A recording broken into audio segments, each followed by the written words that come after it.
muri Tanzania, kuri uwanja wa Mkapa Stadium, uwanja wa Benjamin Mkapa Stadium, hari Simba Day. Simba Day. Ni Simba Day, ikipe ya Simba yateguye ibirori byo kwerekana abakinnyi bashya, kwerekana imyambaro mishya izakina umwaka utaha. Bazireba muri East Africa yose, bavuga ati rwose tugomba kwipima nayo mu rwego nayo katwereka igipimo cyacu koko utajenjetse, dukoresheje ko yubatse, abakinnyi yagiye igura, byose yagiye ikora kugira ngo bibe ari ikipe ikomeye. Na PRFC ya PRFC yaza kuba ikina na Simba kandi saa 12 kuri Simba Day. Muri Simba Day kuri uwanja wa Mkapa, uwanja wa Benjamin Mkapa, ubwo ni Benjamin Mkapa Stadium mu Cyongereza. Atari nayo hari abakinnyi yazamukanye cyangwa se yamanukanye muri Tanzania, reka tubivuge nguko, bo kwitega abakinnyi bakomeye rwose, abakinnyi b'amazina. Hari abari basanzwemo, hari n'abashake baguze, hari abongera amasezerano, ariko ab'ingenzi njyewe mba numva bakomeye kabisa, bakomeye bo guheka ikipe, bo gukora ibintu by'ibitangaza atari. Navuga nk'umuzamu Pavel Nzira. Pavel ni umuzamu watwitse ko yakora byinshi byiza, nubwo wenda mu myaka yabigiye imbere ari muri 30, ariko ni umuntu wakora ibintu byatari.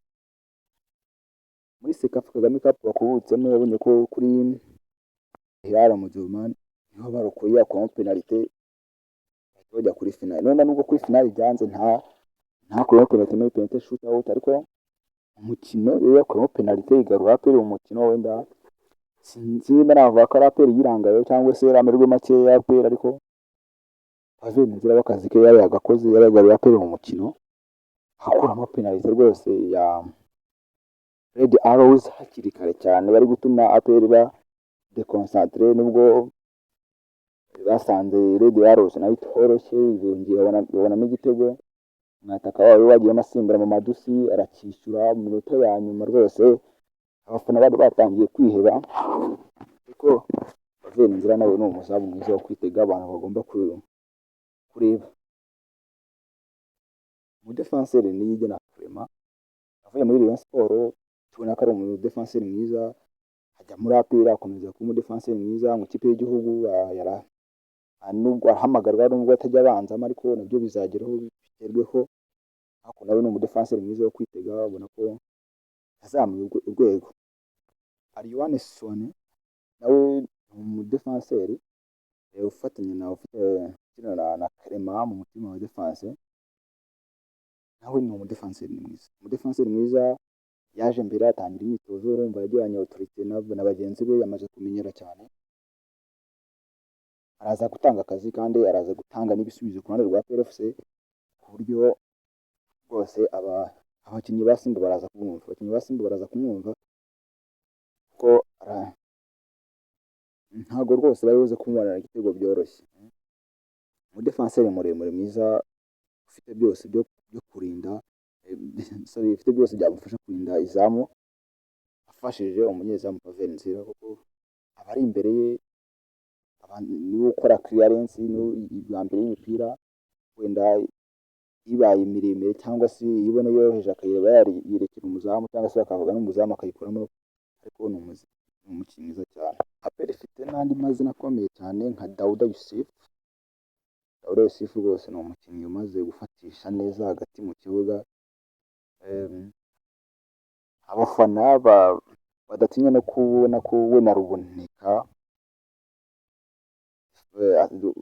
bahagaze neza cyane muri kibuga hagati. Babona ko bafite partnership nziza rwose hagati mu kibuga, ku buryo bamenasa mediane y'indi kipe, kandi kuri ikipe ikomeye muri mediane yakwica cyane, ikomeye muri mediane yakwica cyane. Yewe ni nyuma mu ntwaro APR ifite. Abandi bakinnyi APR ifite b'inkingi za mwamba twavuga nka rutazamu Victor Mbawoma Chukwuemeka Kauma ugiye kumara umwaka wa kabiri, umwaka ushize yari muri bitero wa shampiyona we na Aniyarija bafite ibitego 15 bose, ibitego 15, 15 ni ibitego byinshi muri shampiyona y'u Rwanda, ko narebye nyine babitsinda nabo bari bake, ahubwo banganyije ko ntabwo bikunze kubaho.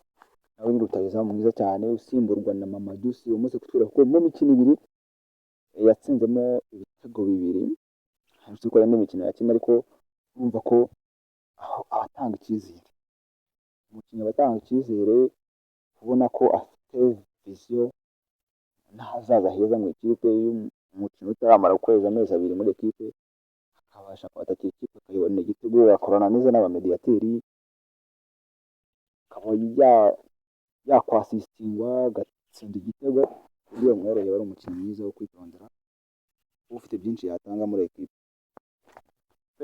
N'abandi bakinnyi b'Abanyarwanda yaguze, twavuga nka Muzungu, twavuga nka Tuyisenge Arsene, Tuyisenge avuye muri Rayon Mukeba, Muzungu yavuye muri Bugesera, hari n'abandi babisanzwe muri attaque barimo ba Baka, ba Gilbert, ba Ramadhan, bajyaga bahindika no kuri 10, ariko yaguze n'abandi bakinnyi beza, usibye ko yanatakaje na Shaibob yaragiye,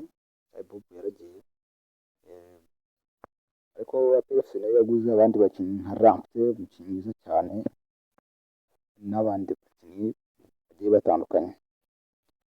Reka dukurikirane umukino, turaza kubigarukaho nyuma ya match tureba uko match yagenze, ariko APR twitezeho gukora ibintu